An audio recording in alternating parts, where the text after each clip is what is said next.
A STF arquiva parte do inquérito dos atos antidemocráticos, mas abre outro contra duas deputadas e filhos do presidente. Além disso, Rosa Weber autorizou um inquérito para investigar Bolsonaro por prevaricação no caso da Covaxin. Nesta semana, o STF avançou em sua escalada autoritária, abrindo como inquérito para investigar as deputadas federais Aline Sleutis, muito obrigado, e Paula Belmonte, além dos filhos do presidente Bolsonaro. Segundo o xerife do STF, Alexandre de Moraes, as investigações da Polícia Federal apontam para a existência de uma organização criminosa com núcleos de produção, financiamento político, semelhante àquelas identificadas no inquérito 4781, que apura supostas ameaças aos ministros da corte. Os inquéritos dos atos antidemocráticos. Isso, são os inquéritos dos atos antidemocráticos, a fim de desestabilizar os poderes legislativos e judiciários. Além disso, ontem a ministra Rosa Weber negou o pedido da PGR para esperar o fim da CPI e autorizou inquérito para investigar o presidente por prevaricação no caso da compra da vacina Covaxin. O pedido do inquérito foi feito pelos senadores Fabiano Contarato e Randolfo Rodrigues e Jorge Cajuru. Vamos começar por Tarcísio. Tarcísio, quer falar do STF quer agora? Quer colocar o seu na reta, filho? Eu não. Fica à vontade, pode falar aí. Então, atrelando aquela questão da CPI, onde o estelionatário acusa o governo, né, de algo que não foi consumado, né, e que não foi, e mesmo que houvesse havido alguma corrupção de fato, não seria relacionado ao governo federal. Claro, a aquisição sim, mas as pessoas, né, pelas quais iriam fechar esse negócio, ficou claro que aparentemente tinha uma ligação com esse tal de Luiz Miranda. E ridiculamente o STF acatou um pedido, né, do senador DPVAT, o Randolfo Rodrigues, que solicitou esse pedido de investigação acerca de uma possível prevaricação, né, do presidente Bolsonaro. O que eu creio que é ridículo, né?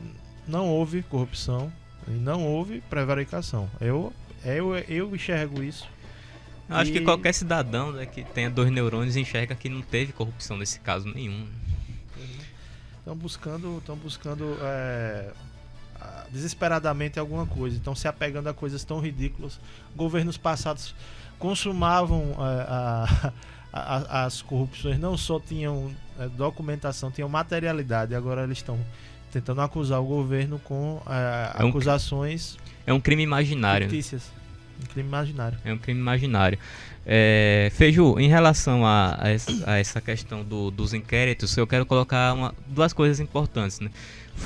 O inquérito, o Alexandre de Moraes, ele arquivou parte desse inquérito relacionado aos atos antidemocráticos e acabou liberando algumas pessoas que estavam presas há mais de 1 ano, ou presas ou com tornozeleira eletrônica.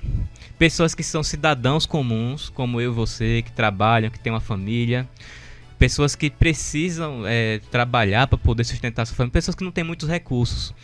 Eu não tenho o nome exato delas aqui, mas a gente pode citar os 2 mais famosos, que são Oswaldo Eustáquio e a Sarah Gene Moore, a Sarah Winter, né, conhecida como Sarah Winter, que foram liberados aí após esse arquivamento de parte do inquérito lá do Alexandre de Moraes. Você imagina pessoas comuns, fora essas duas, pessoas que são cidadãos comuns, porque fizeram um protesto contra Alexandre de Moraes, contra o STF, e passarem mais de 1 ano na cadeia, ou passarem mais de 1 ano com a tornozeleira eletrônica, por conta de um protesto contra o ministro do Supremo. Isso é um negócio que é surreal, é inaceitável, é uma aberração. Isso é algo que não pode ser aceito na sociedade democrática. E esse pessoal passou 1 ano preso sem cometer nenhum crime.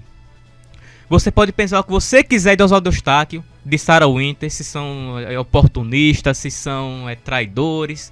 O que aconteceu com eles foi errado e ponto final. Não era para acontecer. Numa sociedade democrática, numa sociedade onde existe de fato o Estado Democrático de Direito, que é com essa porcaria desse STF não existe mais, isso não é para acontecer de forma alguma. Não é pra... Como é que pode um país tendo preso político e a esquerda vem pra cá falar de regime militar, de ditadura militar? A esquerda fica insistindo, remoendo esse assunto, sendo que nós temos uma ditadura atualmente, uma ditadura do STF, onde pessoas são presas, onde pessoas ficam na cadeia, sem ter cometido nenhum crime. Só porque falaram mal de um ministro, né? E o Lula que disse que as mulheres... Cadê as mulheres do STF? As mulheres de grelo duro. E nem por isso ele foi preso, né? Mulher de grelo do partido, cadê a Rosa Weber? Chamando os ministros do STF de acovardados. E o Lula tá solto. O STF realmente se acovardou, foi lá e soltou Lula.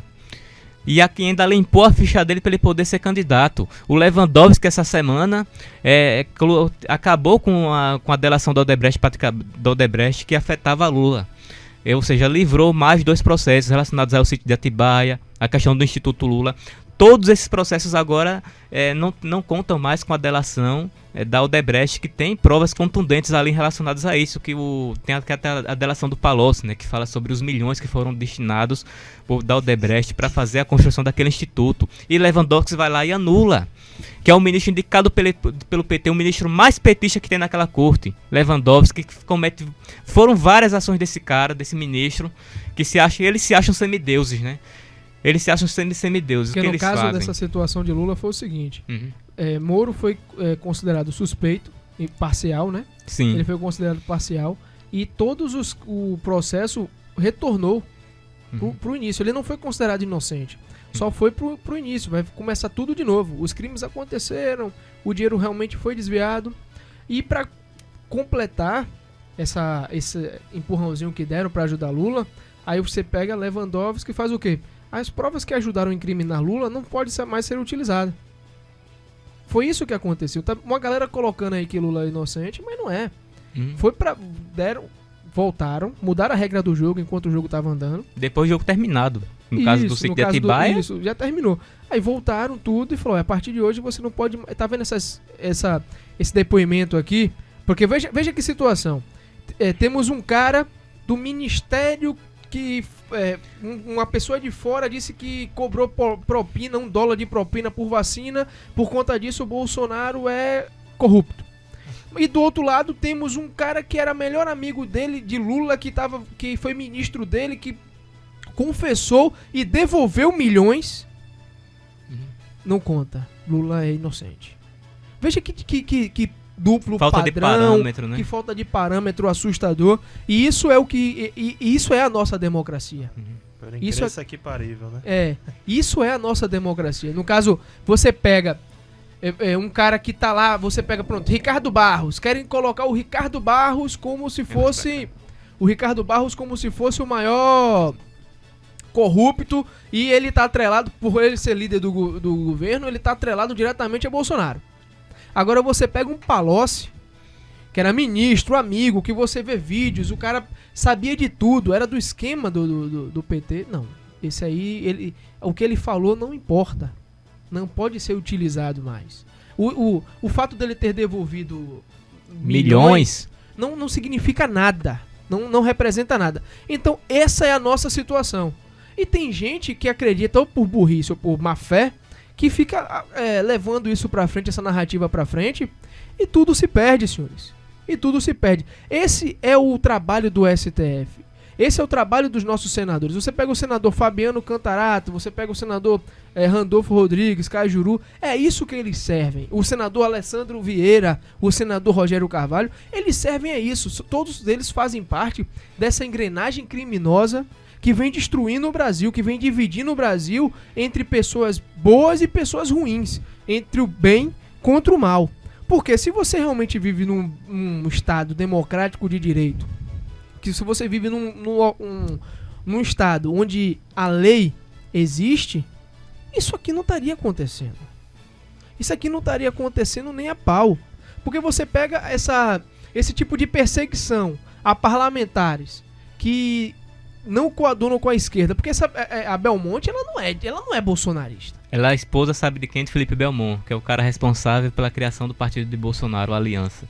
E aí você vê, talvez o STF, a quem o STF quer atingir, Sim. né? Atingindo a esposa, Sim. atinge diretamente o marido. Atinge diretamente o marido. Mas eu não vejo pelas colocações dela ela ser uma bolsonarista. Ela não é bolsonarista. Ela não é bolsonarista. Ela tem um trabalho bacana, ela vai empurra pautas interessantes para a sociedade. Anticorrupção. Ela não é bolsonarista, mas mesmo assim vem sendo perseguido. Você pega os outros poderes agindo de uma forma assustadora. Autoritária. Você pega ministro do Supremo se comportando como militante. Vamos falar daqui a pouco também sobre isso. Daqui a pouco vamos falar sobre isso, né? Como militante. Isso é um absurdo. O que está acontecendo, senhores, é um absurdo. Não existe justiça. Você pegou um cidadão, Oswaldo Eustáquio, pra mim, ele é um doidinho.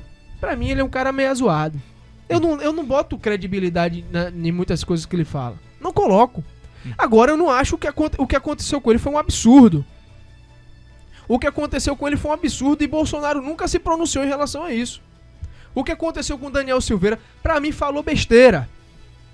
Mas o que está acontecendo com Daniel Silveira é um absurdo. E qual é a mensagem que o governo federal dá para os seus seguidores? É o seguinte, amigo, ó, você está me defendendo, mas você está me defendendo por conta própria, o problema é seu. Esse ponto que eu acho que eu tenho duras críticas a Bolsonaro. Porque o que está acontecendo aí, meu amigo, aí já passou de esticar a corda de tudo quanto é jeito. Porque diz assim, estão jogando fora das... Se jogarem fora das 4 linhas da Constituição, mas já estão jogando fora das 4 linhas. O que são as 4 linhas, os 4 filhos dele? Só pode... São os 4 filhos dele. Temos que observar que isso não está indo para um caminho muito legal. Já passou do ponto totalmente. Mas eu digo em relação ao que a sociedade está assistindo, porque é um absurdo você observar uma mídia podre que faz um jornalismo de guerra, que no jornalismo de guerra, senhores, você pode inventar narrativas, você pode distorcer a realidade, você não tem compromisso nenhum com a verdade. Zero. Você não tem compromisso nenhum com a verdade. Você assiste o jornal hoje e você sai desinformado, sai confuso. Você observa que a intenção do jornal é manipular a sua raiva, a sua frustração. Ele fala de mortes. De repente ele coloca: veja quem é o responsável pelas mortes. É isso que o jornal faz. É isso que está acontecendo. E você pega um governo federal que, ao meu ver, tá errando nesse ponto, tá errando. Você tá vendo, o que eu tô assistindo é o quê? Corporativismo. Um tempo desse eu vi o exército se manifestando porque falaram mal do exército. Quando tava morrendo 70 mil pessoas por ano de homicídio, uma roubalheira dos infernos, ninguém falava nada. Você tem um bando de militar covarde. Eu tô falando do alto escalão, tô falando de militar que ganha mais de 20 mil reais por mês e só pensa em ganhar estrela. Eu só tô falando deles. Aí você pega o governo federal, você vê uma boa parte da sua base sendo caçada. Senhores, você recebeu um processo, pode ser do Ministério Público Estadual, o que seja, esse tipo de perseguição desgasta, esse tipo de perseguição para quem não tem nada, desgasta. E não há nenhum tipo de revide, não há nenhum tipo de ação contrária. A gente espera o decreto aquele decreto que Bolsonaro assina para garantir o direito de vir, infelizmente não saiu. Mas eu espero realmente, pelo menos esse decreto relacionado às redes sociais, que impede a censura nas redes sociais, que derrubem as páginas dos conservadores, esse decreto seja assinado em breve.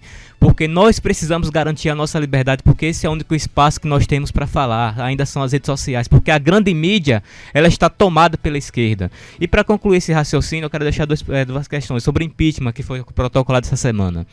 Muita gente pode ignorar, pode achar que isso aí é uma palhaçada, que o Arthur Lira não vai aceitar, mas entraram no STF já para obrigar que o Arthur Lira, que é o presidente da Câmara, ele paute o pedido de impeachment de Bolsonaro. Aí eu quero ver o que é que vai acontecer, né? Porque em 2015, quando foi para fazer o impeachment de Dilma, o que é que o STF disse? Que só o presidente da Câmara, ele tinha a autoridade de acatar ou não. E agora o STF vai votar para poder obrigar Arthur Lira a pautar o pedido de impeachment de Bolsonaro. Se isso acontecer, é a desmoralização total. Aí acabou qualquer resquício de Estado de Direito que existe nesse país. Acabou qualquer tipo de estabilidade, porque isso vai ser um crime contra a nação, vai ser um golpe de Estado. Isso é o princípio de golpe de Estado praticado pelo STF. E Flávio, lembre como é que foi o impeachment de Dilma. Como é que funcionou a questão do impeachment de Dilma? Você tinha insatisfação popular, coisa que a esquerda está tentando criar, junto com o STF, a mídia, criar uma insatisfação popular, aí tá mandando sua militância pra rua, certo? Cria essa insatisfação e fica aí, ó, tentando cavar essa falta, tentando colocar esse clima ruim pra ver se Pra ver se cola, né? Pra ver se cola. Claramente, a vantagem que o presidente tem, que Bolsonaro tem, é o seguinte: o avanço da economia. A economia tá melhorando.